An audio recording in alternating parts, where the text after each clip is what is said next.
pour commencer, je vais adresser ma première question à vous, Rémi, en tant que représentant ici un peu du maillon de la production agricole. Il s'avère que récemment, je suis tombée sur une citation de Peter Medendorp, qui est le président de l'organisation représentative des jeunes agriculteurs au niveau européen, le CEJA, et il disait: « Ma génération doit atteindre les objectifs du pacte vert. Mais pour ce faire, nous avons besoin de savoir là où nous devons aller. Nous avons besoin de chemins de transition. Nous avons besoin d'investissement dans les jeunes agriculteurs. » Est-ce que vous vous y retrouvez dans cette déclaration? Et si oui, est-ce que vous pourriez préciser un peu vos attentes, les besoins de la jeune génération d'agriculteurs pour pouvoir effectivement être celle qui mettra en œuvre les objectifs du pacte vert? Bonjour et d'abord merci de l'invitation à cette table ronde, parce qu'effectivement quand on parle alimentation, ça ne peut pas aller sans agriculture. Peut-être dans le futur, mais j'espère ne pas le reconnaître. JA, membre fondateur du CEJA. Donc bien sûr, on s'inscrit dans les propos du président. Et puis c'est pas mal pour introduire parce que le président vient des Pays-Bas et nous on est en France. Et rien que là, on peut voir une grande différence entre les agricultures qu'il y a au niveau de l'Union européenne. Un pays avec peu de surface agricole qui est le Pays-Bas, mais par contre une grosse productivité. Et en France, des grands espaces, une agriculture qui est moins intense et surtout beaucoup plus diversifiée. Donc ça nous amène à parler quand même de l'Europe, parce que l'agriculture est mondiale, européenne, locale, à toutes les échelles en fait. Et surtout le monde agricole, dans l'Europe, si on parle donc du président du CEJA, c'est savoir qu'est-ce qu'on va en faire. Quelle agriculture demain, quelle alimentation? Est-ce qu'on veut une souveraineté alimentaire européenne? Est-ce qu'on veut une souveraineté alimentaire française? Rémi, je vous sens tout à fait prêt à repartir pour une deuxième question. Je pense que je ne trahirai pas la vision des jeunes agriculteurs en disant que vous avez plutôt envie d'être paysan que paysagiste, pour reprendre vos propos de tout à l'heure.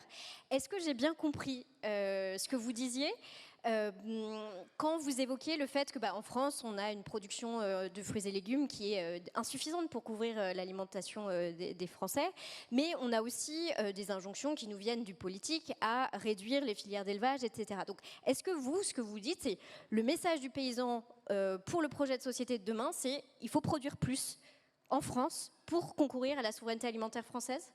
C'est-à-dire que moi j'ai toutes les casquettes. Parce qu'avant tout, je suis concitoyen français, je suis consommateur, comme vous tous.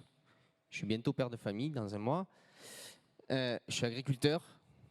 Voilà. Donc, et qui dit agriculteur, en fait, c'est que pour moi, c'est tellement logique que j'en oublie presque de le dire, c'est que c'est lié à l'environnement. L'agriculture sans environnement, sans biodiversité, c'est rien. Moi, je vis encore un peu du fruit de mon travail. Si demain, alors je suis jusqu'à aujourd'hui encore viticulteur, l'année prochaine ça va changer, mais tant que c'est pas signé, je préfère rien dire. Mais je serai toujours viticulteur en partie et diversification toujours dans l'agriculture. Ce que je veux dire, c'est que si j'amène pas du raisin à maturité, à bonne maturité, en bon état sanitaire, pour que derrière je fasse un bon vin qui soit bon aussi, alors bon pour la santé, chacun trouvera son mot à dire, mais en tout cas, si j'arrive pas à avoir des fruits sains au final, je vais pas avoir une rémunération correcte pour moi. Donc, quand on englobe un peu tout, en fait, c'est que nous, voilà, il faut produire, mais il faut aussi, souvent on a tendance à dire, il vaut mieux avoir des voisins que des terrains, je ne sais plus exactement comment c'est, mais dans le sens où si demain, je vous disais tout à l'heure, tous ces agriculteurs partent à la retraite, qu'est-ce qu'on va faire? Les quelques-uns qui vont rester, on va agrandir les exploitations. Pourquoi? Pour être plus rentable? Ou pas? Ou pas? Donc non, effectivement, on a besoin de beaucoup d'agriculteurs. Nous, c'est ce qu'on prône chez Jeunes Agriculteurs, c'est d'aller faire d'abord la promotion du métier dans les écoles. Et c'est là ma petite casquette Demain je serai paysan, qui est une association pour accompagner les agriculteurs à aller dans les écoles, juste présenter le métier d'agriculteur et ceux qui nous entourent, parce que là aussi il y a un défi de toutes les personnes, et un défi au niveau de l'emploi, de toutes les personnes qui entourent le métier de production et d'agriculteur. Donc on a besoin de toute cette chaîne-là. Donc aller promouvoir le métier, accompagner les jeunes à s'installer là où ils le souhaitent, ou là où ils peuvent, ou là où ils veulent. et en fait dans des bonnes conditions. Mais encore une fois aujourd'hui en France, il y a deux choses, c'est qu'on a la chance de pouvoir produire notre alimentation. Donc oui, je veux être paysan qui produit de l'alimentation dans mon pays et pour mes voisins et pour moi particulièrement. Hein. Moi, je mangerai toujours, hein. J'ai un lopin de terre, je sais faire avec mes mains, il n'y a pas de souci. Mais qui c'est ici dans la salle qui peut dire ça? Je ne pense pas qu'il y a la majorité. Donc moi, ce que je souhaite effectivement, c'est produire, mais produire pas en quantité astronomique. J'ai juste envie de produire ce qu'on me demande, dans les qualités que les gens veulent, mais aussi que les gens achètent. Parce que si on en revient en fait aux demandes sociétales, c'est bien beau de dire faites ça aux agriculteurs, faites ça, produisez de telle manière. Moi, je suis passé HVE, haute valeur environnementale. Venez chez moi, je vous garantis, vous allez en voir de la biodiversité, il n'y a pas de problème. J'ai fait des efforts, j'ai réduit mes produits phyto, je passe beaucoup plus de temps dans mon tracteur, pollution carbone. Mais par contre, je fais les efforts qu'on me demande. Rémunération en plus, zéro. Donc depuis que je suis haute valeur environnementale, je perds de l'argent. Je perds de l'argent, mais je le fais. Pourquoi? Parce que si je ne suis pas certifié, je ne vends pas mon produit. Et puis de toute façon, parce que j'ai envie de le faire aussi. Je ne vais pas m'empoisonner, je ne vais pas sacrifier la terre que je travaille, parce que c'est elle qui me nourrit en fait. Qui me nourrit dans le sens manger, qui me nourrit, qui me rapporte de l'argent. C'est pas un gros mot, quoi. Je suis agriculteur. C'est bien parce que c'est même pas moi qui ai lancé le sujet sur le fait que ce soit les agriculteurs qui gagnent de l'argent. J'ai fait exprès de ne pas être provocateur là-dessus, mais voilà. Donc ne jamais oublier qu'un agriculteur, il est avant tout consommateur et citoyen aussi. Bien noté, merci beaucoup. Moi aussi, pour finir, en répondant à Rémi, vous êtes encore jeune et vous avez parlé de haute valeur environnementale comme label. Donc j'espère qu'il n'y a pas de provocation là-dessus, mais juste j'espère un partage.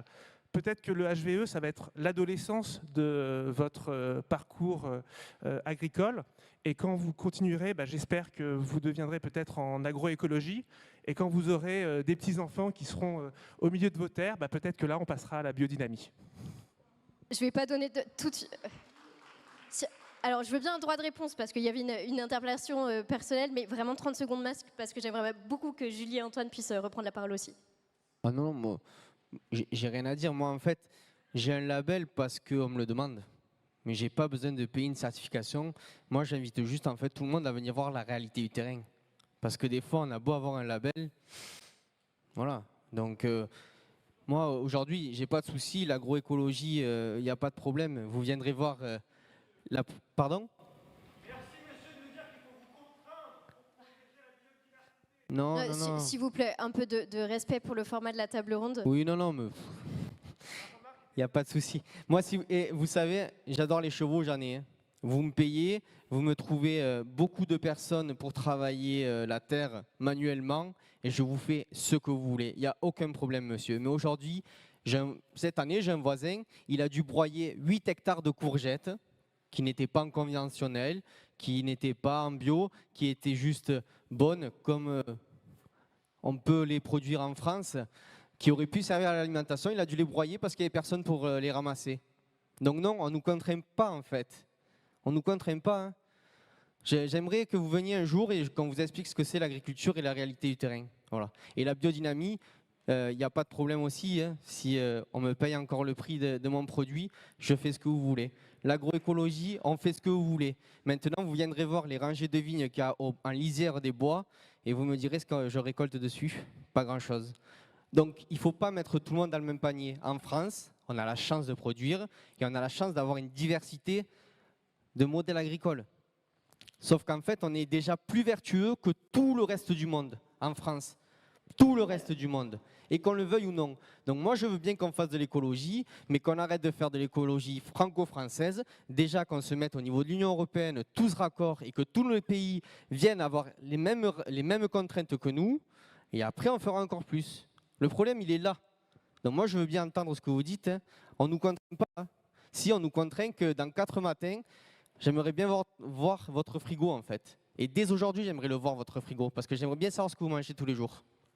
Merci beaucoup de vous être prête à l'exercice de droit de réponse. On va maintenant faire diversion en passant le SGPE à la moulinette. Rémi, il s'avère que vous avez peut-être une expressivité plus grande que les autres, mais là je vous ai vu tiquer un moment un peu sur les propos de Julie relatifs au consentement à payer du consommateur. Est-ce que vous aimeriez réagir là-dessus très brièvement? Déjà dire que nous on veut pas de prime, on veut des prix en fait. Moi je suis pas trop d'accord. Aujourd'hui l'agriculture bio vit parce qu'elle est subventionnée. Et d'ailleurs, si elle cherche à aller, justement, si elle cherche à avoir des subventions, c'est parce qu'il y a quand même un problème de société. C'est-à-dire qu'aujourd'hui, oui, tout le monde veut manger bio ou manger mieux, en fait. Est-ce qu'on est obligé de manger bio pour manger mieux? Non. Je le répète, non. Moi, j'ai plein d'amis qui ne sont pas certifiés bio, qui mettent 0 intrants phytosanitaires. Donc, c'est tout. On se laisse juste la latitude au cas où de. Voilà. Donc, en Merci fait, beaucoup. l'agriculture a juste besoin de vrais prix, de vraies valeurs de ce que ça coûte, et qu'aujourd'hui, la PAC, les milliards, s'ils étaient bien mis au bon endroit, etc., on n'aurait peut-être pas besoin de les avoir aux agriculteurs ou quoi que ce soit. Si chacun payait le bon prix des choses, on a tous un iPhone qui vaut 1000 balles. Par contre, on n'est pas capable de mettre de l'argent dans son alimentation. Et ça, c'est pas normal. Merci.